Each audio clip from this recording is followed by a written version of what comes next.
And I'm going to bring in a variation of this tentacle brush and show you just a couple more features. So I'm going to go to Load Tool. I'm going to grab this tool called Snakeheads. So just like the tentacle brush I made, it's almost exactly the same type, except instead of a blank area, I'm putting a snakehead. And I'm going to open my subtool palette. I've got 3 snakehead subtools. I'm going to turn on polyframe, and I'm going to hit the expose button so you can kind of see what's going on here. So I've got 1, 2, 3 subtools, each with their own polygroups. So we've got the head, the middle repeating part, and then the ends on each of these. So I'm going to go ahead and unexpose them. And again, the last part of my stroke, I actually want to be the snakehead, so I'm going to make sure the snakehead's pointing downwards. I'm going to hit B, and then I'm going to do, instead of doing create insert mesh, I now have the ability to do a create insert multi-mesh because I have multiple subtools over there. So I can actually hit that instead, and now with this multi-mesh brush, let's go ahead and grab a cube so I can demonstrate it. Drag a cube out, go into edit mode, and make it polymesh 3D. So now with our snakehead brush over here, if I drag this out, I'm dragging out snakeheads. Now if I hit the M key, that's actually going to allow me to go and pick and choose what kind of my multi-mesh insert that I want to choose. So if I want to do the tongue one with the tongue out, I can do that. Or I can hit M and choose the one with his mouth open or closed or with his tongue out, and just drag that on. However, I just don't want to drag out snakeheads, I want to actually make snakes. So of course I've got to go over here to my stroke palette and turn on my curve mode. And now when I draw this out, it's actually going to draw out a snake. Just like the tentacle brush that we just made, you can make the snake bigger or smaller. And you can go here and edit the curves. Another cool function, so if now he's a snake with the mouth open. If I hit the M key and I want to draw the one with the tongue, all I have to do is select it and then tap it, and it'll update to the snake with the tongue. And I can keep dragging that out, and it's always going to be the snake with the tongue. However, let's say I want to randomize, I want to cycle through these snakes. I'm doing a Medusa head, and I just kind of want to randomize the snakes a little bit more. If I go down here to the brush menu, and right where it says this multi-mesh selector right over here, if I put that to 1, it's actually going to step through and cycle. So as I click through, if I keep tapping this guy to update him, oops, let's make the snake a little bit bigger so you can see. As I tap him, he's going to update, he's going to cycle through the different snakeheads I have. So we've got mouth open, mouth closed, tongue out. If I want to cycle through them backwards, I can change it to 2. I can do mouth closed, mouth open, and tongue out. So let's say I like the guy with the tongue out, so I'm going to tap and go ahead and freeze him there, and I'm going to draw another snake. And this is the one with his tongue out. I'm going to tap him, and he's going to be with his mouth open. I'm going to tap and go ahead and freeze him in there. I'm going to drag another snake out. And this is with his tongue out, so it's cycling through. If I want to randomize it, I can go over here to the multi-mesh selector and hit 3. And then, as I'm updating my snakes, it's just going to pick a random snake head. So I can go ahead and I can go ahead and lock those in, lock them in, and it'll just drag out random snake heads as I go. And of course, if I just want to choose whichever one I select when I hit M, and not have it cycle through or pick a random one for me, I can just drop that back down to 0, and it'll always be the snake head that I choose. And also, if I want to make these snakes a little bit smoother, turn that curve res up to 5, and now we've got a nice smooth snake. And this behaves just like any other curve brush. You can modify the snake here. And if you want to change the angle of his body, you can just wait for that rubber band to pop out, and you can drag these over here. So again, you have the full functionality of all the curves, and you can make them a soft curve and taper them out however you want to. But it also has the functionality of the multi-mesh insert that allows you to pick and choose which snakehead you want to use. And one more cool new feature. I'll go ahead and clear my canvas, and I'm going to drag out a cylinder, make it a polymesh 3D, and I'm going to go ahead and hold down Control Shift, hold down Alt, and we're going to get rid of these caps so you can actually see through the mesh here. So just a cylinder with no caps.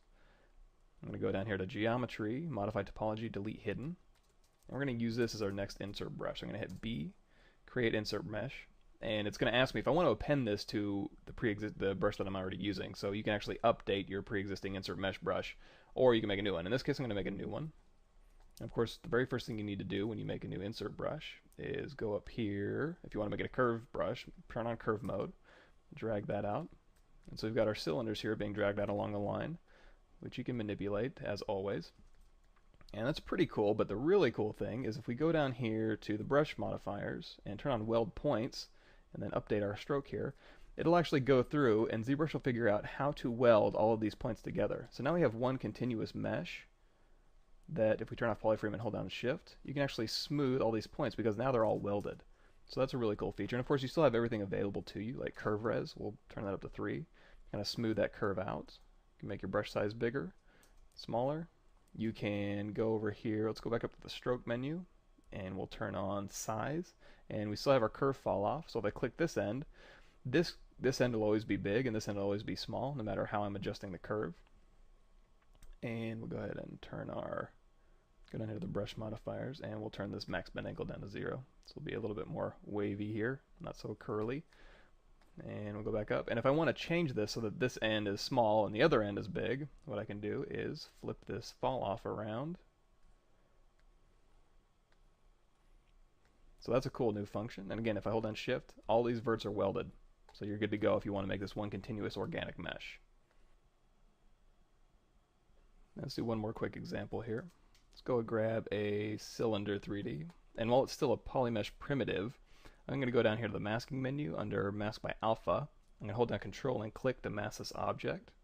Under Select, I'm going to hit 3, and under Skip, I'm going to hit 3. Then I'm going to hit the Row button over here. We'll go up to Deformation. Oops, didn't want to hit Optimize. We'll go to Deformation, and we'll inflate to give this some ribbing. Clear our mask. Let's make it a Polymesh 3D. Let's turn on Polyframe so we can see what we're doing here. I'm going to hold down Control Shift.